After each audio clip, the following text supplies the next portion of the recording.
Whoever tells the best story wins. There are so many authors and marketers attached to this specific statement that I wouldn't dare put a claim of ownership to this for myself or anyone else, really. The fact is that this perspective has served me well and has given our clients significant returns. Why is that?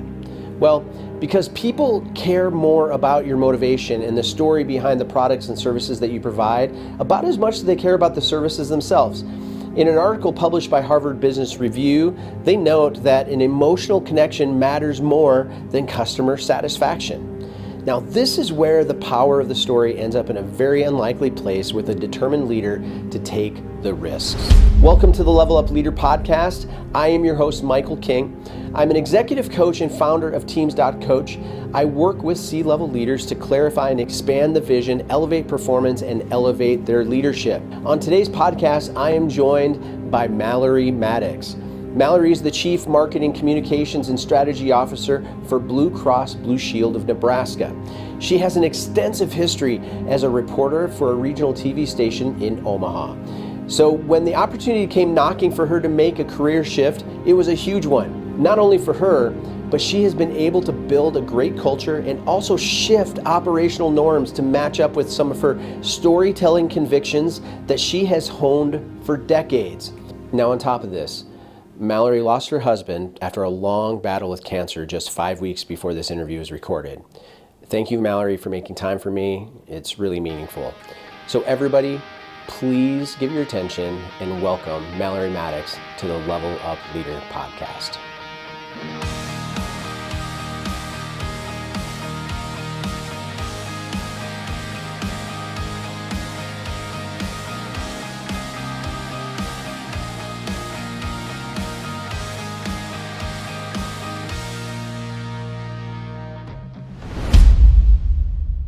Malorie Maddox, welcome to the Level Up Leader podcast. It's so great to have you today. Thank you so much, Michael. I'm looking forward to the conversation.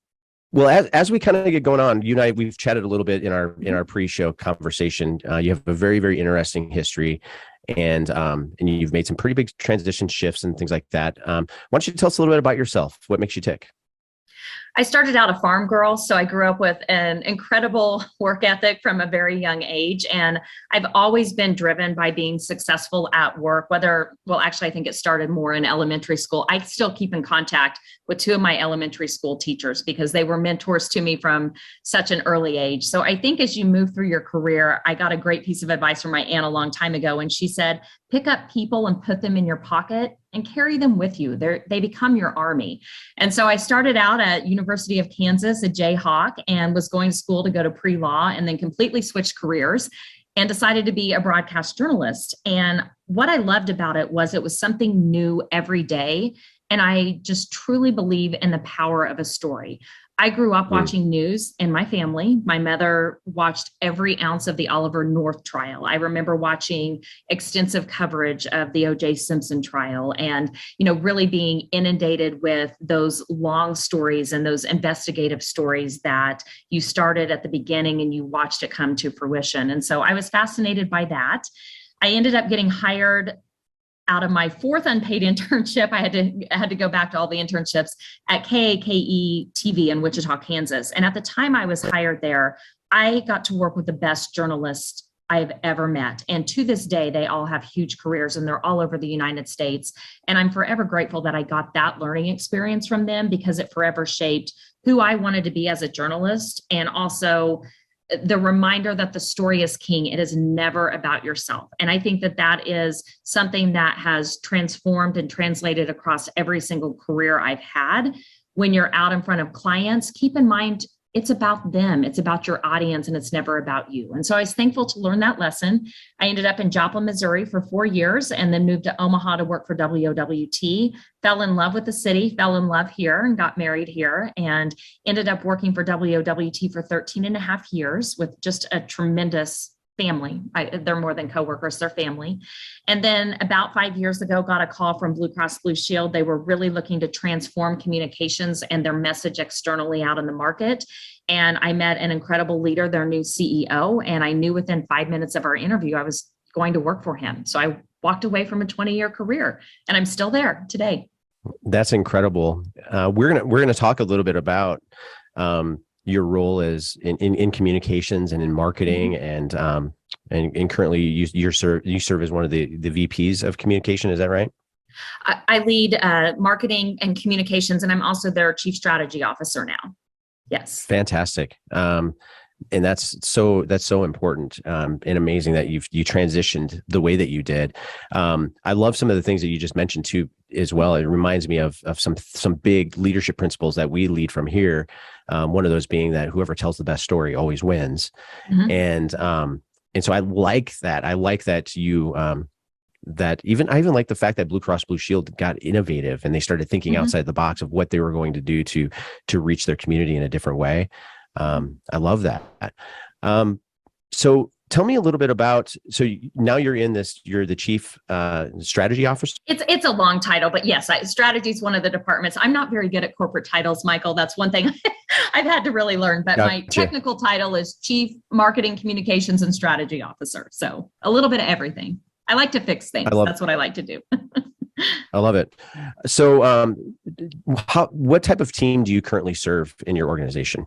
I would say on comms and marketing, we have about 20 team members, and that also includes diversity, equity, and inclusion, which I lead and am very passionate about after working in newsrooms where people came from all over the United States and getting to see the different backgrounds. That's always been a passion. I think people should come into the office and feel wanted and feel welcome. And so that's just amazing that I get to be part of that as we infuse it into our brand and our messaging and corporate social responsibility. So a lot of the communications initially were focused internally. We have roughly 1,200 employees, and it was a very strong and very welcoming culture. And it's one thing that sets Blue Cross apart is that we are local here as, an insurance company and as providing those financial security and people's toughest moments. And so really tapping into that. When I started at Blue Cross, a lot of the feedback I heard was unbelievable company. What's its story out in the market? And so to be able to have that opportunity to say, this is what we're about, this is what we stand for.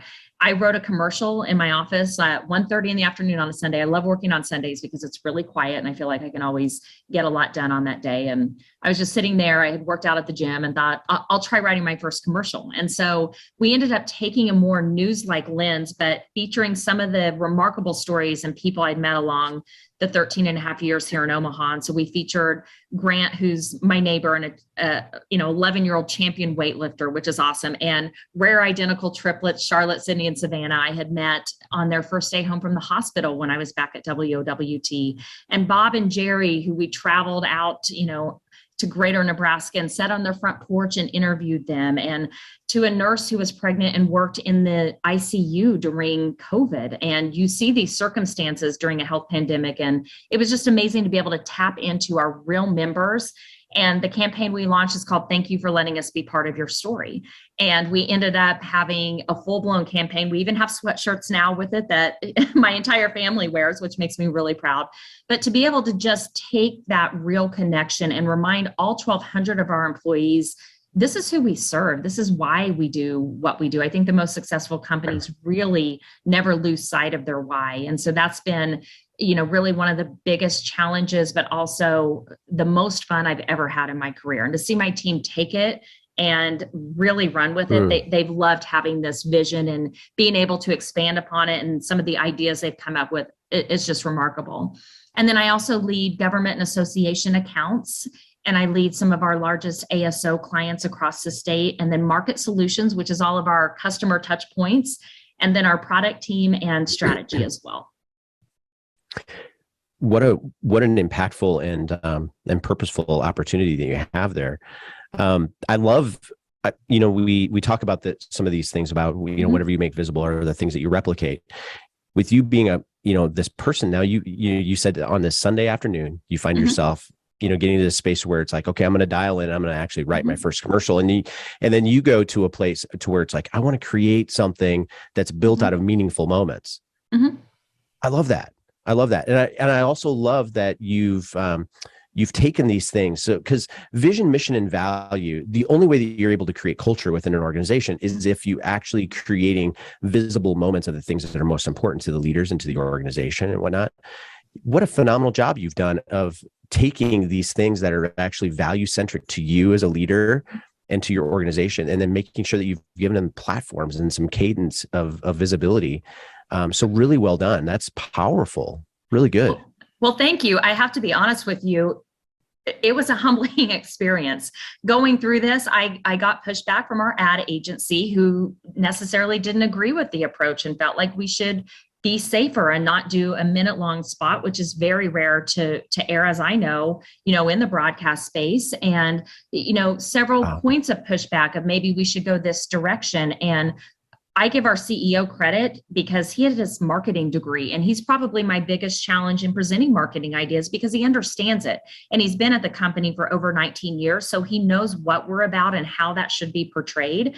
And so there were some moments, and the first day the first commercial aired, I sat on my couch. I had never been that nervous in my life. And so it always sounds good after the fact when you can say, we've won awards, we have sweatshirts, everybody's bought into it. But there are moments where you have to go with your gut, even when other people may be telling you this may not be the best approach. And so I will tell you, I was stretched through it, and there were moments I was incredibly nervous, but I'm so proud when we can drive by 72nd and Dodge and see our real members, because they deserve to be on the billboards. They deserve to have the limelight when they have overcome these tremendous health challenges.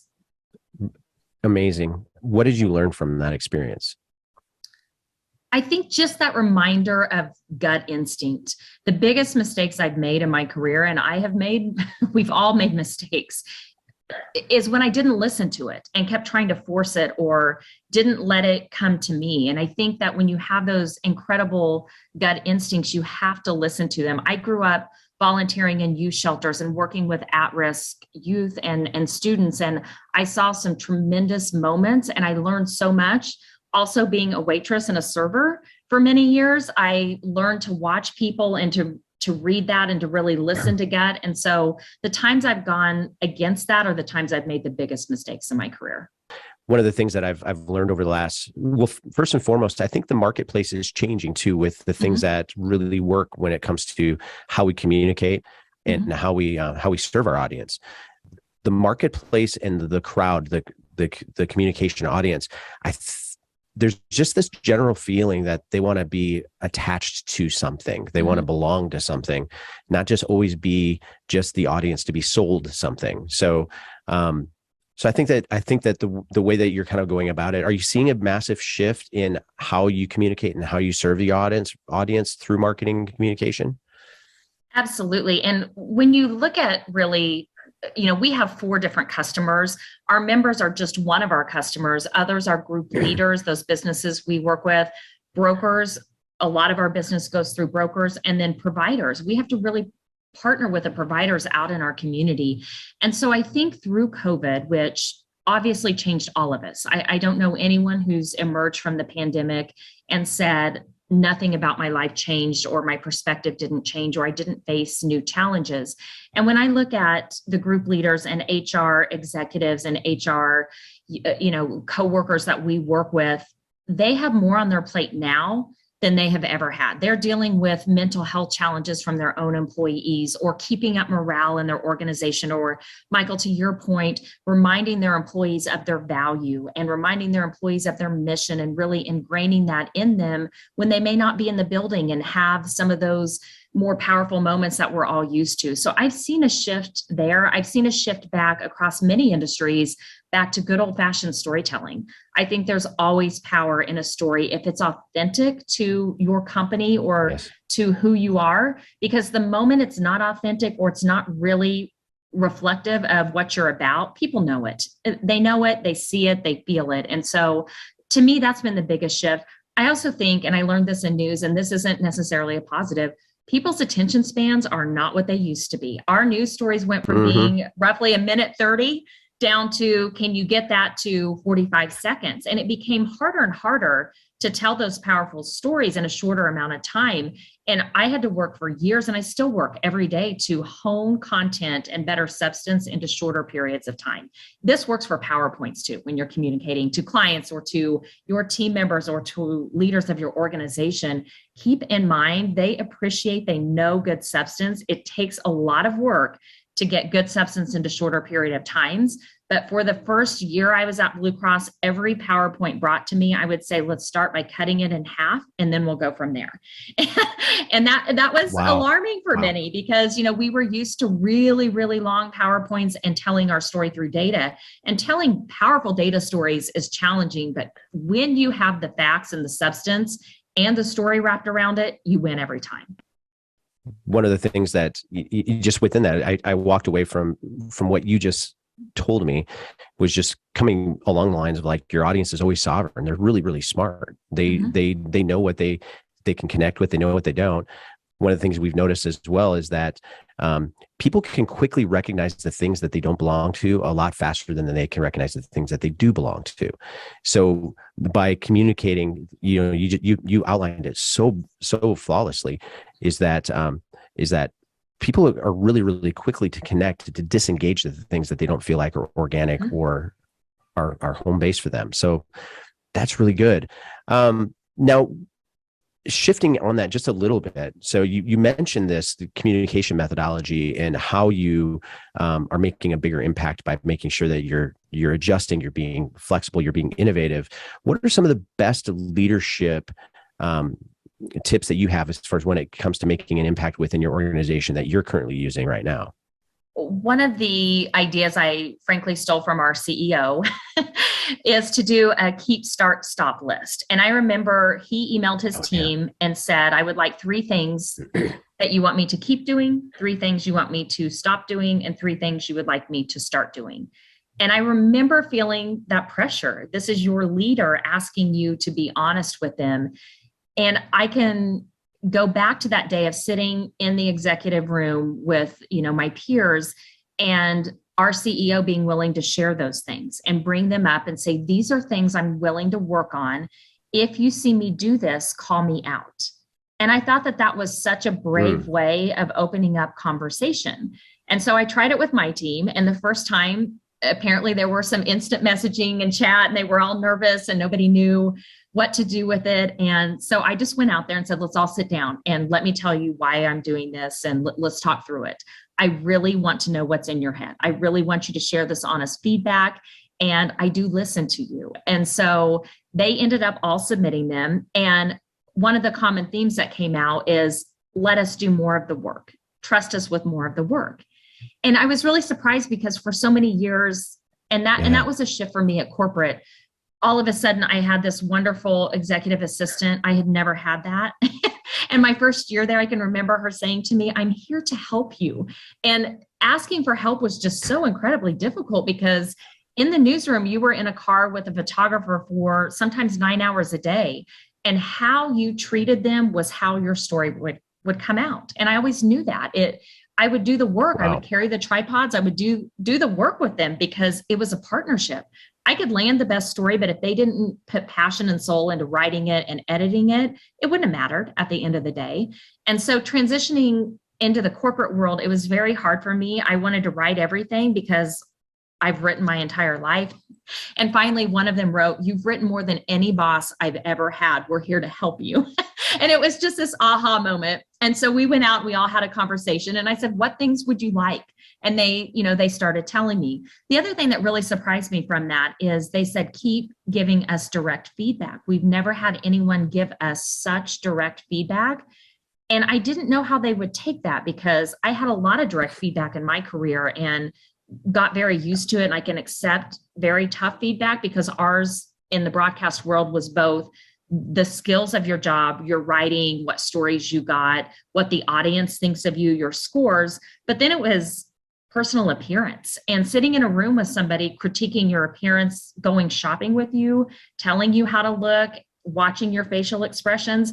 That's a different level of feedback. But I learned early on to accept that, because I saw the news anchors and investigative reporters who would listen and enact that feedback. And then I saw the ones that would shut it down. And the ones that shut it down were often the ones that remained stagnant and checked out, frankly, and ended up not having great careers. And so it was a good lesson to learn. So to hear they were okay with the direct feedback and thriving because of it, I really appreciated that. And then some of their other feedback was better work-life balance. I grew up on a farm, like I mentioned. I was used to working long and tough hours. And so really learning to slow down and focus on what's first, what's the top priority, and spend enough time at home as well. So that's been challenging.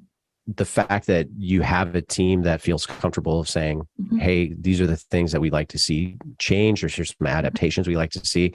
So obviously there's a certain level of approachability and trustability within your team that they feel comfortable to even say, this is what we feel. How do you respond to that when you're getting this type of feedback? That's the most important piece of the puzzle, I think, because if you want them to feel to your point that they felt safe enough to give this, if you want them to feel safe enough, they have to know first you're paying attention to it. And second of all, that you're going to take action on it. And so I remember, the feedback would give us more, being able to watch one of our young team members now grow to where she's doing all of our board of directors materials, and she's comfortable sending out company-wide personal communications, and she's just taken the reins on so many different projects, and she's unbelievable. I cannot wait to see where she grows in her career. And it's just, It's so rewarding to watch that and to see them say, okay, thank you for this project. And then a couple of times along the way, and giving some of my team members more, they've said, we had no idea how much work this was until we got into it, but thank you for trusting us with it. And being able to coach through that and make them know you have their back. I always say that a leader is really the sum total of their team scores. So when you look across your team, how are they doing? Because that's how you're doing. It's not personal about your success. It's really how you stack all of them, all of the departments up, and all of the people that you choose to lead those departments is a reflection of you. You yourself are the sum average of your team's identity and also your team's health and performance, value. That's so good. Now, as you're kind of navigating all these pieces, we're talking about internal communication strategies. We're talking about building culture and building value. One of the things that I'm taking away from this conversation as well is that I know this is that the most valuable asset that a senior leader can have within their organization is their bandwidth. But by you having a team that is operating they're in their best seats, they're feeling valued, they're actually moving towards the mission and the vision of your department, that really opens up your bandwidth as you have the right team in place. Would you agree with me on that? Absolutely, because you feel it when you have someone in a position who's not driving results or their team's not healthy. It ends up landing on your desk. Absolutely agree with that. That's so good. That's really good. So now you as a leader, I mean, you didn't pick up on these principles on your own. I mean, naturally, like for me, it's like I can go back to my first leadership book of reading Jim Collins' Good to Great, and recognizing chapter 4 when he talks about like having the right leaders in the right seats and who's on the bus, and me going, okay, that's my problem. Like I'm actually just allowing the things to happen and just taking things as status quo. But you've picked up some things along the way where you recognize that you yourself have to level up your leadership. Do you have a moment that you had an aha thing happen in your world? So many, so many moments. I think making the transition to Blue Cross, I would say initially was so incredibly challenging. And I think that one of the biggest and greatest pieces of advice going through that is to remind people of the why. So if you have to say no, give them the why behind it. If you are pushing them to start a new project, give them the why behind it. I got to learn from a CEO who believes in investing in executive coaches. And my executive coach, and Michael, you know this, you've probably seen this many times in working with clients. And by the way, I love that you look for leaders who aren't just the loudest in an organization. They're the ones that maybe doing things people don't notice, or they're these incredible culture champions, because they really deserve the spotlight. So thank you for, mentioning that that's your passion behind this. That's incredible and very inspiring. But I think that working with the executive coach, our first day, he just said, what has made you successful in your past will not necessarily make you successful in your future. And I just remember thinking, how do I navigate this? And how do I leave behind a 13 and a half year work family who I I had their respect and I loved working with them and we were close, to walking into an environment where so many people are telling you you can't do it and questioning your abilities. And it was it was a very tough first year. It was, but I learned from having two mentors that I identified inside of Blue Cross. And I just went to them, I was humble, and I told them what was going on. And they helped me. And they helped me because they knew that I wanted success for Blue Cross and not for myself. And they knew I was willing to listen to their tough feedback, even if they told me you didn't handle this situation correctly. Here's why it's political. Here's what I would recommend. The other thing that I really admire with our CEO is with his team, I have never seen him say, we would never go to him and say, well, this team member did this, because his first response would always be, did you go talk to them about it? And I think, having that approach of, my biggest stretch was learning to go sit down with my harshest critics and not be afraid of the conversation. Go sit down and say, you've said this about me, you've questioned me. Why do you feel that way? What can I do better? And listen to them. And there were some tough conversations. Was there a massive culture shift difference between the newsroom and going over to the insurance world? Yes. Yes. And, I think that in a newsroom, it's just adrenaline. You know your results every 24 hours by how many people view the story, or, in quarters of what your ratings are, in success of you're the only one with that story. And so it was instant wins all the time. And it was also you didn't have a lot of team members. And so if your story fell apart, I wouldn't call my news director and say, my story fell apart, what are you going to give me? Because the first thing they would say is, what do you have for me? What are your story ideas? Go out and find one.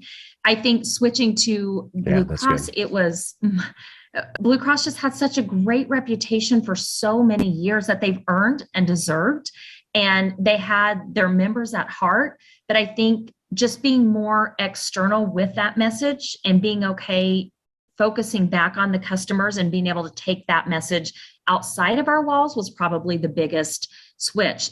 There were also, despite the hardship, there were also a dozen people there that would have done anything for me to be successful too. And so you find your people and, you just trust that it's all going to work out, and you trust that you drive results and you build your team.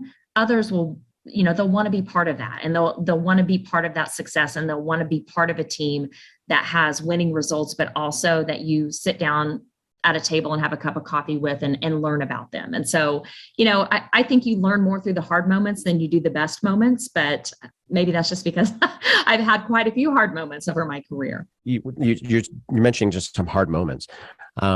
What are you feel like are some really big challenges that you're having in leadership, like right now today? And we're coming out of COVID, all these different things. I'm kind of getting tired of talking about coming out of COVID, but it's just something we can't really necessarily avoid, right? So what's a challenge that you're working through right now? I think probably the biggest challenge is similar to what a lot of leaders are facing, is how do you keep employees connected, and not just connected, but really connected to your mission and your values as they come on. And especially those new employees you're bringing into the organization. They didn't have those days where we were all on the same floor. And outside of my office, we have an area called Campfire where we all went and would just sit around and brainstorm ideas. I did something called Walking Club with my team, where we would just kind of page over the system and say, whoever has their, walking shoes here, let's go for 10 minutes around Exarban Village. And the only rule of Walking Club was you could not talk about work during it. And I miss those kinds of moments because you can't make those up. We would laugh so much in that 10-minute walk of just getting everyone outside and hearing about what's going on with their families, or, some of their challenges or some of their funny moments. And I always came back to the office feeling like a new person. And so to see those go away, I think is really challenging. I also think as a health insurer, the largest health insurer in the state of Nebraska, we're looking at utilization and claims, and we're looking at numbers we've never seen before coming out of a pandemic. There have been so many unknowns.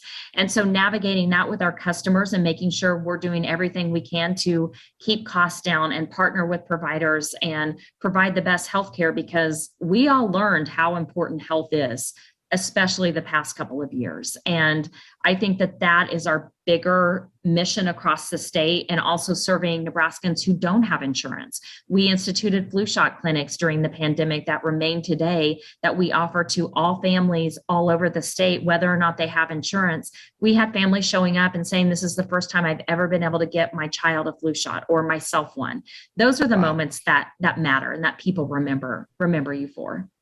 But you have this unbelievable impact that you might not even be currently aware of. But sitting in the seat that you are, as being somebody that is responsible for marketing and communication and strategy, working with this team that really, really gets the impact of, okay, what are our marketing efforts going to look like? But also internally, whatever culture that you're creating and that internal communication strategy between you and your team, and how you're empowering people, making sure that your leadership values are coming to the surface, but then how they're being projected outside of your building, into your community, to your clients, to your partners, et cetera. Your impact is absolutely massive. And do you feel that? Do you feel the return of the type of change that you're bringing to that space?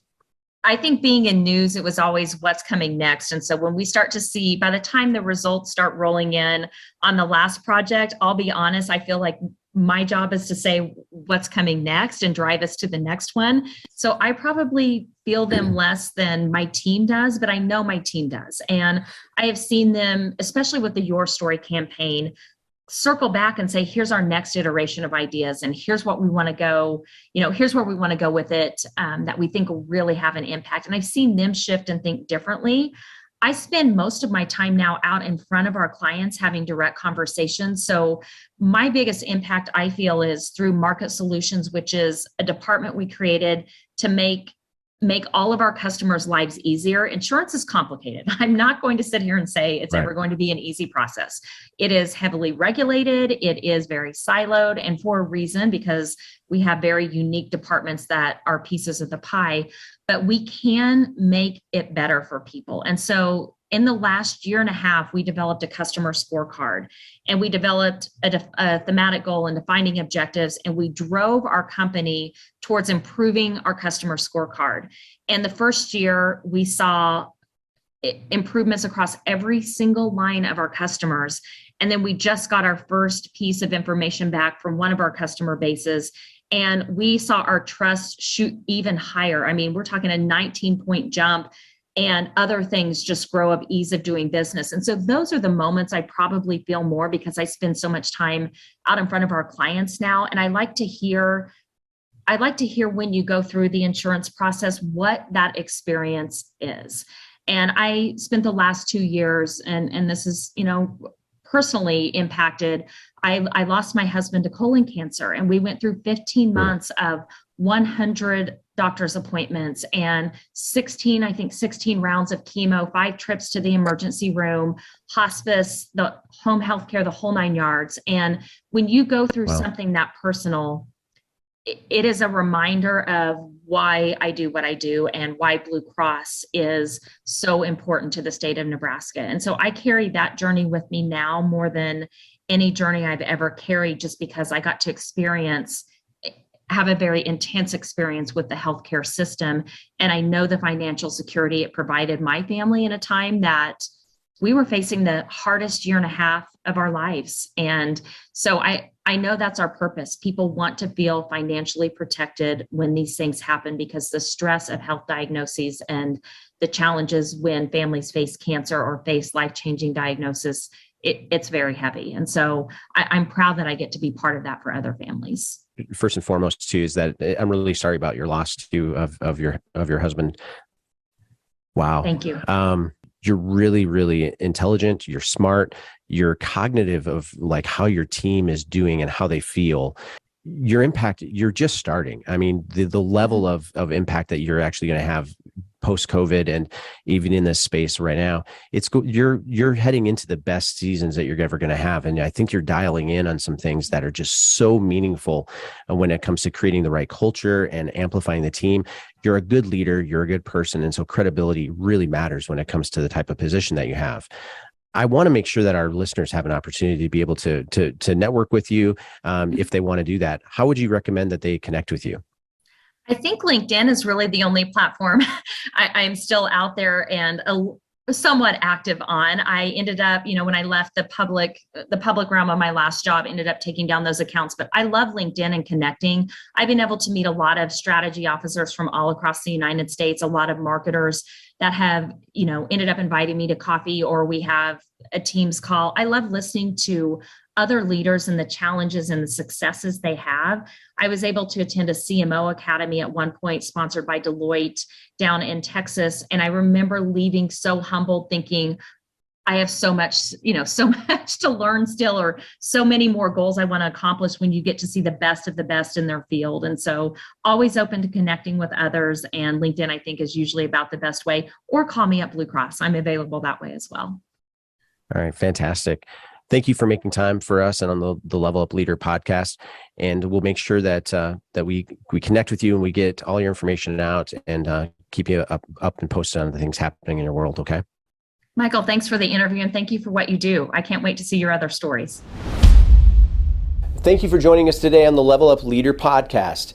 If you enjoyed this episode, consider leaving a review on Apple, Spotify, YouTube, or wherever you get your podcasts. It helps to get the word out, and make sure to like, subscribe, and to follow so you get all of the episodes. Malorie showed one of her best leadership practices is to include her team in an exercise in which they can openly identify the things that are working well, the things that need some adjustment, and the things that they need to stop doing. One of the exercises we do here at Teams.Coach is the Stop, Start, Refine exercise as a part of our Blue Sky experience. The biggest win to utilizing these types of exercise is that you need to hear from your team what they love and what they think. True collaboration exists when you open up feedback for systems and strategies to execute the vision. This is where I see leaders fail. Protect your vision. Protect it with all you have. Refine it. Vision can't be negotiable and vision cannot be compromised, but your systems and your strategies can be.